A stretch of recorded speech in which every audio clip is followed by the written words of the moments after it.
କରୁଥିବାରୁ ମନରେ ଏକ ପରମ ଆନନ୍ଦରେ ତୃପ୍ତି ଲାଭ ହେଉଛି। ଶତାଧିକ ଦିନର ଲକ୍ଷାଧିକ ସମୟ ଅତିକ୍ରାନ୍ତ କରି ଆଜିର ଏହି କ୍ଲଷ୍ଟର ସ୍ତରୀୟ ସୁରଭି କାର୍ଯ୍ୟକ୍ରମରେ ମୁଁ କହିବାର ପରମ ସୌଭାଗ୍ୟ ଲାଭ କରିଛି। ଏହି ସରକାରୀ ଉଚ୍ଚ ପ୍ରାଥମିକ ବିଦ୍ୟାଳୟ ସଂକଟର ଏକ ମୁକୁଟ ବିହୀନ ସମ୍ରାଟ ଭାବେ ଏକ ଲମ୍ବା ରାସ୍ତାରେ ପଥିକ ଭାବରେ ତାର ଗୌରବାନ୍ୱିତ ପରିବେଶରେ ଆପଣମାନଙ୍କୁ ତା ଗୋଡ଼ରେ ପାଇଁ ଅନେକ ଆନନ୍ଦିତ। ଏଠାରେ ଆସନ ଅଳଙ୍କୃତ କରୁଥିବା ସମସ୍ତଙ୍କ ଚରଣ କମଳ ତଳେ ପ୍ରଣାମ ଜଣାଇ ମୁଁ ସବିତା ମୁଣ୍ଡା ପଇଡ଼ା ବ୍ଲକର ସରକାରୀ ଉଚ୍ଚ ମାଧ୍ୟମିକ ବିଦ୍ୟାଳୟ ବିମଲାଗଡ଼ର ନବମ ଶ୍ରେଣୀର ଛାତ୍ରୀ ମୋର ଅଭିଭାଷଣ ଆରମ୍ଭ କରୁଛି। ଆଜିର ବିଷୟବସ୍ତୁଟି ହେଉଛି ହଜି ଯାଉଥିବା ଲୋକକଳାରେ ମୋର ଭୂମିକା। ଲୋକକଳା ମାନେ ହେଉଛି ସାମାଜିକ ଓ ସାଂସ୍କୃତିକ ଐତିହ୍ୟ ଯାହା ଗାଁ ଘର ଓ ସ୍ଥାନୀୟ ସମାଜ ମାଧ୍ୟମରେ ଗଢ଼ି ଉଠିଥାଏ।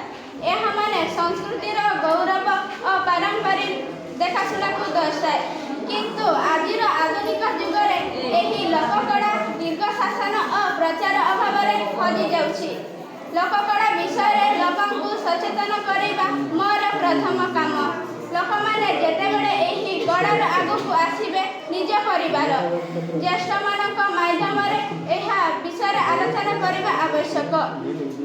ହଜି ଯାଉଥିବା ଲୋକକଳାକୁ ପୁନର୍ଜୀବିତ କରିବା ଲାଗି ଆମକୁ ଏହି କଳା ଶିଳ୍ପୀମାନଙ୍କୁ ସମର୍ଥନ ଦେବା ଆବଶ୍ୟକ।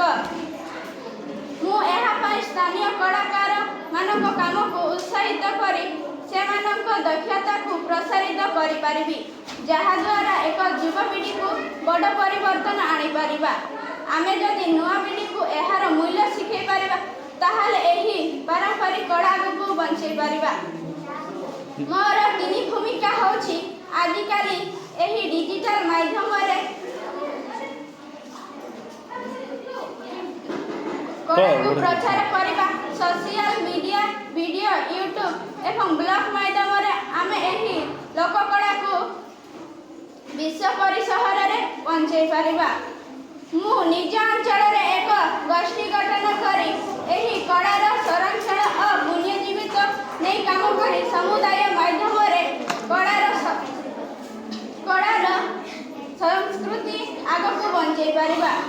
ସମାଜ ଓ ସଂସ୍କୃତିର ଆମର ପାରମ୍ପରିକ ଲୋକକଳାକୁ ଆଉ ଥରେ ପ୍ରଚାର ଏବଂ ପ୍ରସାର କରିବା ଆମ ସମସ୍ତଙ୍କ କର୍ତ୍ତବ୍ୟ। ମୁଁ ଏତିକି କହି ମୋର ବକ୍ତବ୍ୟକୁ ଏଇଠି ଶେଷ କରୁଛି।